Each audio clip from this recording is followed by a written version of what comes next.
सिर्फ 12 lakh income tax को लेकर एक हल्ला मचा दिया, प्रोपेगेंडा हो रहा है समय, इसके अलावा कुछ भी नहीं हुआ। पूछना चाहता हूं सरकार से, क्या मिडिल क्लास के लिए शिक्षा इम्पोर्टेंट नहीं है, महत्वपूर्ण नहीं है? क्या स्वास्थ्य इम्पोर्टेंट नहीं है? जो बजट है आम आदमी बजट नहीं है, गरीबों का बजट नहीं है, आम आदमी बजट नहीं है। पिछले साल इन्होंने एलोकेट किया था, उस बजट को ये लोग उस पे खर्च नहीं कर पाए। बजट है, इससे कितने लोगों को राहत मिली है, क्या उम्मीदें थी इस बार के इस बजट से, और रसोई घर में इस्तेमाल होने वाला जो रोजमर्रा का सामान है, जो सबसे ज्यादा जरूरत जिसकी पड़ती है, उसमें कहीं ना कहीं जीएसटी में छूट नहीं मिली है। किस तरह से इस बजट को देखते हैं? देखिए, बजट को बहुत अच्छा बजट नहीं है ये, क्योंकि जो 12 लाख रुपए इनकम टैक्स छूट का ये अच्छी चीज तो है, लेकिन सिर्फ 12 लाख की छूट के एवज में हम अगर हिंदुस्तान की जनता को ये कह दें भाई, अगर जीएसटी में छूट मिलती तो उसका लाभ महंगाई को मिलता, उसमें महंगाई कम होती इसके अंदर, अगर जीएसटी के स्लैब कम होते। इस समय 0, 5, 12, 18 और 28 का स्लैब है। क्या ये स्लैब कम नहीं हो सकते थे क्या?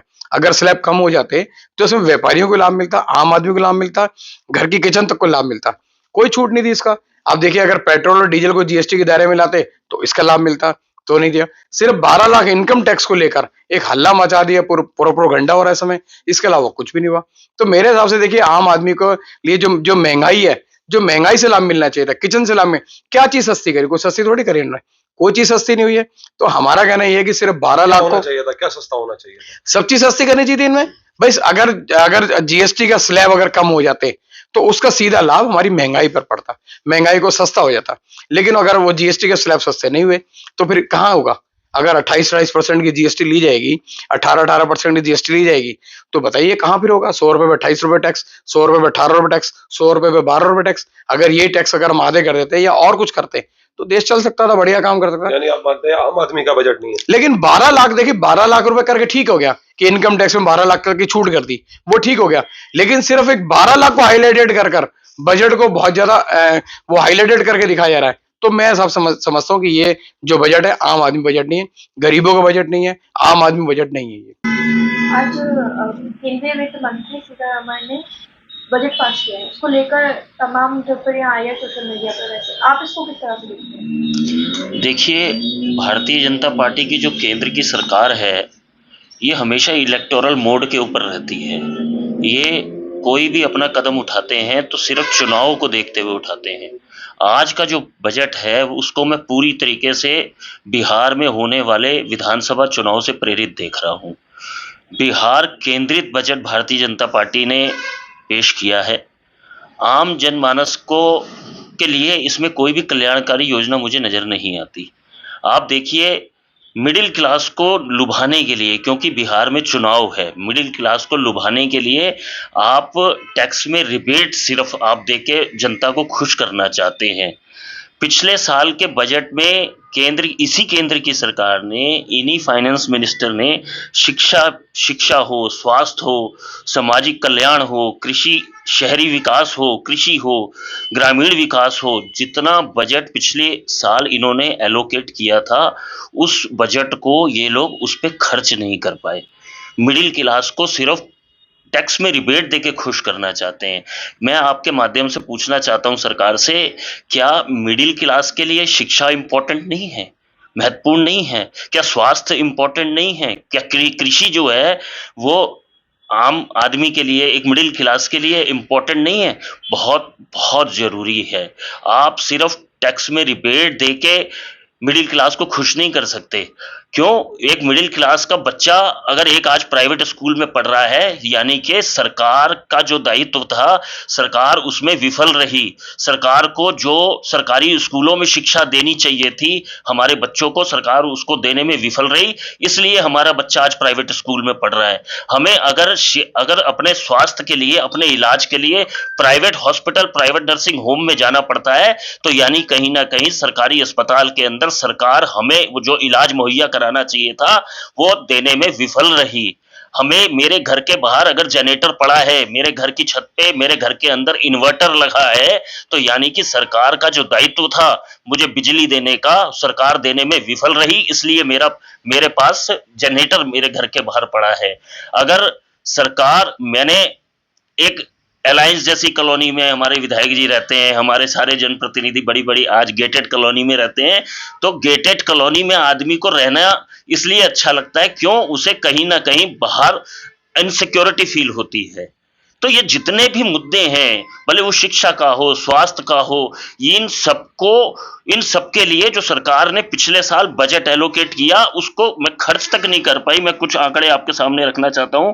पिछले वर्ष 2024-25 में श्रीमती सीतारमण जी ने जो स्वास्थ्य के लिए बजट एलोकेट किया था, वो उसके अंदर 1255 करोड़ रुपए सरकार कम खर्च कर पाई स्वास्थ्य के अंदर, जो कि देश के आम नागरिक के लिए सबसे महत्वपूर्ण विभाग है। शिक्षा के बगैर समाज की तरक्की की कल्पना नहीं की जा सकती। इस समाज के उत्थान की अगर शिक्षा के बगैर हम लोग कल्पना नहीं कर सकते। उस शिक्षा के अंदर जो इन्होंने बजट एलोकेट किया था 1100 करोड़ रुपए, उसके अंदर ये कम खर्च कर पाए। जो सरकार सबका साथ सबका विकास की बात तो करती है, लेकिन अनुसूचित जाति हो, जनजाति हो, ओबीसी माइनॉरिटीज हो, इनके उत्थान के लिए जो बजट सरकार ने पिछली बार बनाया था, उस बजट को खर्च नहीं कर पाई। यानी कि सरकार इन सबके उत्थान के प्रति सीरियस नहीं है। आप सबका साथ सबका विकास की बात तो करते हैं।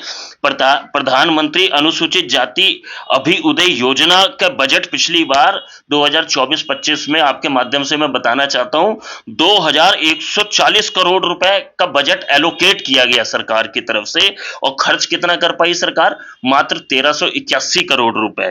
पोस्ट मैट्रिक स्कॉलरशिप हो, शेड्यूल कास्ट हो, प्रोग्राम डेवलपमेंट फॉर एसटीज हो, बजट सरकार जितना इनके लिए, इनके उत्थान के लिए, इनके डेवलपमेंट के लिए प्रधानमंत्री जी ने एलोकेट किया, वो इनके लिए खर्च नहीं कर पाए। रेलवेज के माध्यम से मैं आपको बताना चाहता हूं, देश की तरक्की के लिए, देश के उत्थान के लिए रेलवे सबसे बड़ा एक ऐसा डिपार्टमेंट है जहां पूरा कोई भी समाज का कोई वर्ग ऐसा नहीं है जो रेलवे से जुड़ा हुआ नहीं है, प्रत्यक्ष या अप्रत्यक्ष रूप से। और रेलवे के लिए 24-25 में इसी सरकार ने 2,12,000 करोड़ का पिछली बार बजट रखा था, और उस इतने इंपॉर्टेंट डिपार्टमेंट के लिए इस बार आप कितना दे रहे हैं? 2,13,000 करोड़ रुपए। मात्र 1,000 करोड़ रुपए आप उसके लिए बढ़ाने का काम कर रहे हैं। सरकार कितनी सीरियस तरक्की के लिए है। मैं कल सुन रहा था चीफ इकोनॉमिक एडवाइजर को, क्योंकि बजट आने वाला था, उनसे भी आप जैसे पत्रकार बंधु राय ले रहे थे, तो जो नेशनल मीडिया है वो चीफ इकोनॉमिक एडवाइजर से बात कर रहे थे, तो उन्होंने पूछा, चीफ इकोनॉमिक एडवाइजर का ये कहना था कि अगर 8% की ग्रोथ रेट से रेगुलर चलेंगे ना, तो 2047 तक जाके भारत विकसित देश कहला पाएगा, डेवलपमेंट कंट्री कहला पाएगा, अगर 8% की ग्रोथ रेट से चलेगा। लेकिन ये सरकार जो है ये 4.5-5% की ग्रोथ रेट से ऊपर नहीं निकल पा रही। ये चिंता का विषय है। सरकार दिखाती कुछ है। सरकार के लोग, आपके माध्यम से मैं कहना चाहता हूं कि टीवी चैनल पे आके डिबेट्स के अंदर भारतीय जनता पार्टी के प्रवक्ता कहते जरूर हैं कि हम थर्ड लार्जेस्ट इकोनॉमी बनने जा रहे हैं, हम 5 ट्रिलियन की इकोनॉमी बनने जा रहे हैं। मैं आपके माध्यम से कहना चाहता हूं, हम बनने जा रहे हैं, ये निश्चित है। क्यों? इसके पीछे हमारे देश की आबादी है, हमारे देश की अर्थव्यवस्था, क्योंकि हम 144 करोड़ से भी अधिक हैं, इसलिए ये होना निश्चित है।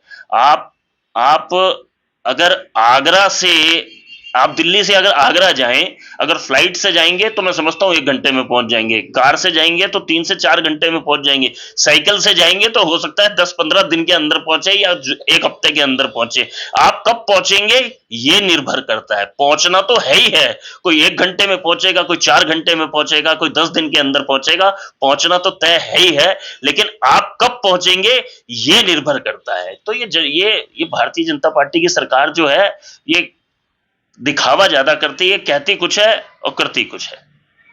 वर्तमान केंद्र की सरकार के द्वारा जो बजट पेश किया गया है वो वास्तव में सारगर्भित है।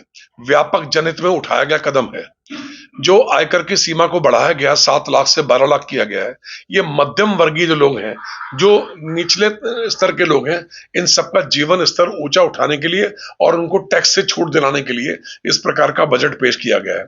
आम सर्वहारा वर्ग इस बजट से बहुत प्रेरित हुआ है और लोगों के लिए बहुत ही लाभकारी है। किसानों के लिए, युवाओं के लिए, महिलाओं के लिए यह बजट बहुत ही सारगर्भित और व्यापक जनहित बना है।